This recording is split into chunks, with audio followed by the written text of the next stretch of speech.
श्री शिवाय नमस्तुभ्यम। हर हर महादेव। आज की वीडियो में हम जानेंगे फाल्गुन माह का पहला प्रदोष व्रत कब रखा जाएगा, कौन से दिन की प्रदोष किस इच्छा की पूर्ति को करती है, प्रदोष काल कब रहेगा, प्रदोष की तिथि का समापन कब होगा और प्रदोष में किए जाने वाले कुछ विशेष उपायों के बारे में बताने वाली हूँ। तो वीडियो में आखिरी तक बने रहें। चलिए वीडियो शुरू करते हैं। प्रत्येक महीने की त्रयोदशी तिथि के दिन प्रदोष का व्रत रखा जाता है। इसमें से एक शुक्ल पक्ष का और दूसरा कृष्ण पक्ष की त्रयोदशी तिथि को प्रदोष व्रत करने का विधान है। शुक्ल पक्ष में जो प्रदोष पड़ती है वह लक्ष्मी की वृद्धि के लिए होती है और कृष्ण पक्ष में जो प्रदोष पड़ती है वह रोग और बीमारी को मिटाने के लिए होती है। प्रदोष के दिन प्रदोष काल का अत्यधिक महत्व होता है। प्रदोष काल जिस दिन प्रदोष व्रत पड़ता है उसका नाम भी उस वार के हिसाब से रखा जाता है। यानी सोमवार को प्रदोष है तो सोम प्रदोष, मंगलवार को प्रदोष है तो भौम प्रदोष, बुधवार को प्रदोष है तो बुध प्रदोष, गुरुवार को प्रदोष है तो गुरु प्रदोष, शुक्रवार को प्रदोष है तो शुक्र प्रदोष, शनिवार को प्रदोष है तो शनि प्रदोष, रविवार को प्रदोष है तो रवि प्रदोष और हर वार की प्रदोष अलग अलग फल देती है। सोमवार की प्रदोष इच्छा पूर्ति करती है, मंगलवार की प्रदोष रोग मुक्ति देती है, बुधवार की प्रदोष कामना पूर्ति करती है, गुरुवार की प्रदोष शत्रुओं का नाश करती है, शुक्रवार की प्रदोष सुख और शांति देती है, शनिवार की प्रदोष संतान का सुख देती है, रविवार की प्रदोष जो काम दुनिया में कोई नहीं कर सकता वह अचूक फल की प्राप्ति देती है। फाल्गुन माह का पहला प्रदोष व्रत मंगलवार के दिन पड़ रहा है, इसलिए इसे भौम प्रदोष कहा जाएगा। अब जानते हैं फाल्गुन का पहला प्रदोष व्रत या भौम प्रदोष व्रत कब है, प्रदोष व्रत की पूजा का मुहूर्त और तारीख क्या है। हिंदू पंचांग के अनुसार फाल्गुन मास के कृष्ण पक्ष की त्रयोदशी तिथि 25 फरवरी को दोपहर 12:47 से शुरू होकर 26 फरवरी को सुबह 11:08 तक रहेगी। उदय तिथि के अनुसार भौम प्रदोष व्रत 25 फरवरी 2025 मंगलवार को रखा जाएगा। अब जानते हैं प्रदोष की पूजा का शुभ मुहूर्त। प्रदोष पूजा शुभ मुहूर्त शाम 6:18 से 8:49 तक रहेगा। इसकी अवधि 2.5 घंटे की रहेगी। आप दिन में भी प्रदोष की पूजा कर सकते हैं, लेकिन प्रदोष के दिन प्रदोष काल में की गई पूजा का महत्व अत्यधिक माना जाता है, इसलिए प्रदोष के दिन प्रदोष काल में ही अपनी पूजा संपन्न करें। प्रदोष व्रत और शिव पूजा करने से लोगों के कष्ट, रोग, दोष आदि मिटते हैं। महादेव के आशीर्वाद से व्यक्ति की मनोकामनाएं पूरी होती है। उसे धन, सुख, समृद्धि, संपत्ति आदि में बढ़ोतरी होती है। इस दिन आप शिव जी का जलाभिषेक और रुद्राभिषेक करके अधिक से अधिक लाभ पा सकते हैं। आप इस दिन प्रदोष का व्रत भी रख सकते हैं। इस व्रत में नमक खाने की मनाही होती है। अब जानते हैं प्रदोष के दिन किए जाने वाले कुछ विशेष उपायों के बारे में। पहला उपाय, यदि आपने जीवन में बहुत परेशान हो, कोई काम हो जो बहुत दिनों से नहीं हो रहा है, व्यापार नहीं चल रहा है, एग्ज़ाम देने जा रहे हो या परीक्षा का रिजल्ट आने वाला है, जॉब इंटरव्यू के लिए जा रहे हो, तो प्रदोष के दिन एक जल कलश के अंदर एक बेलपत्र, एक शमी पत्र और एक हरा मूंग का दाना और उसमें थोड़ा सा गुड़ डालकर भगवान शिव का स्मरण करके प्रदोष काल में शिवलिंग पर चढ़ाना चाहिए। दूसरा उपाय, प्रदोष के दिन प्रदोष काल का लगाया हुआ दीपक हमें 5 स्थानों पर फल प्रदान करता है।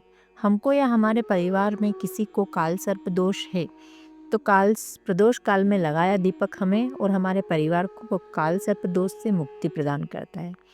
दूसरा, किसी ने आपको पितृदोष बता दिया है और अगर आपने शिवलिंग पर जल चढ़ाया है, शिव की पूजा अर्चना की है और प्रदोष के दिन शाम के समय एक दीपक अगर शिव में है तो पितृदोष से आपको और आपके परिवार जनों को मुक्ति मिलती है। तीसरा, आपके घर के जो वास्तु दोष होते हैं वह भी समाप्त होते हैं।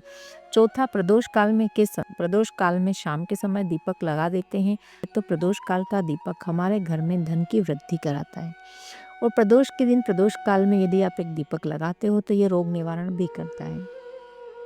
तीसरा उपाय, संतान प्राप्ति के लिए अगर वंश की वृद्धि नहीं हो रही है, सारा इलाज करा लिया है, आईवीएफ सब कुछ करा लिया है, फिर भी संतान सुख प्राप्त नहीं हो रहा है, तो दोनों पति पत्नी को प्रदोष का व्रत रखना है और शाम के समय प्रदोष काल में एक दीपक घी का तैयार करना है, और जिसमें बाती आपको 2 लंबी बाती लेना है, दोनों को मिलाकर एक बाती बना लेना है और इस दीपक को प्रदोष के दिन प्रदोष काल में प्रज्वलित करना है। संतान सुख मिलकर ही आपको रहेगा।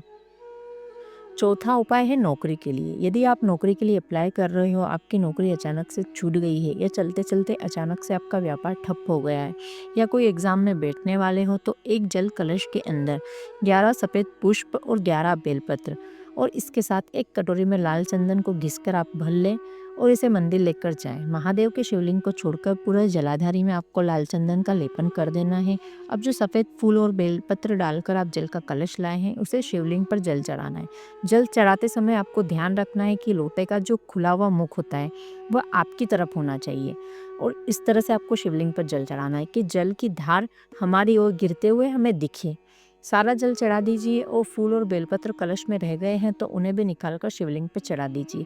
यह उपाय आपको किसी भी महीने में आने वाली शुक्ल पक्ष वाली प्रदोष के दिन करना है।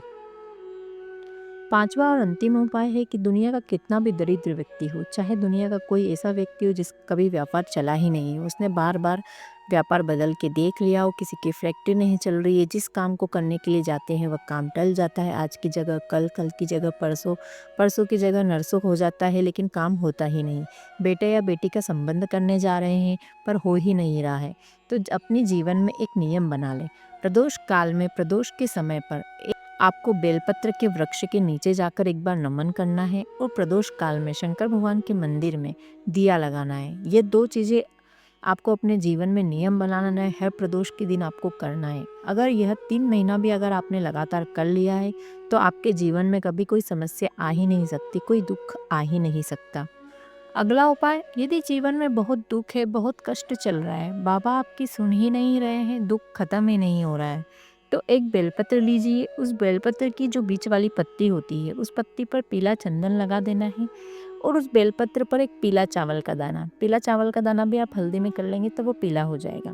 एक पीला चावल का दाना उस बेलपत्र की बीच वाली पत्ती जिस पर आपने पीला चंदन लगाया है उस पर रखकर शिवलिंग पर आपको समर्पित कर देना है। ध्यान रखें, बेलपत्र की डंडी जहाँ से जल गिरता है उस ओर होना चाहिए। इस उपाय को आपको प्रदोष के दिन प्रदोष काल में करना है। आशा करती हूँ आज का ये वीडियो आपको अच्छा लगा होगा। वीडियो थोड़ा भी अच्छा लगा हो, उपयोगी लगा हो तो अपने मित्रजनों, परिवारजनों के साथ शेयर करें ताकि वह भी इस उपायों का लाभ उठा सकें। और यदि आपने वीडियो को अभी तक लाइक नहीं किया है तो लाइक कर दें। यदि आप मेरे चैनल पर पहली बार आए हैं, मेरी आवाज़ पहली बार सुन रहे हैं और अभी तक आपने चैनल को सब्सक्राइब नहीं किया है तो चैनल को सब्सक्राइब कर लें, साथ ही बेल आइकन को प्रेस कर लें ताकि ऐसे ही वीडियो के नोटिफिकेशन आपके चैनल मोबाइल पर आपको स्क्रीन पर मिल जाए और आप उन वीडियो को देखकर उन उपायों का लाभ प्राप्त कर सकें। यदि आपने अभी तक कमेंट नहीं किया है तो कमेंट में हर हर महादेव, श्री शिवाय नमस्तुभ्यम अवश्य लिखें। वीडियो देखने के लिए आपका बहुत बहुत धन्यवाद। हर हर महादेव।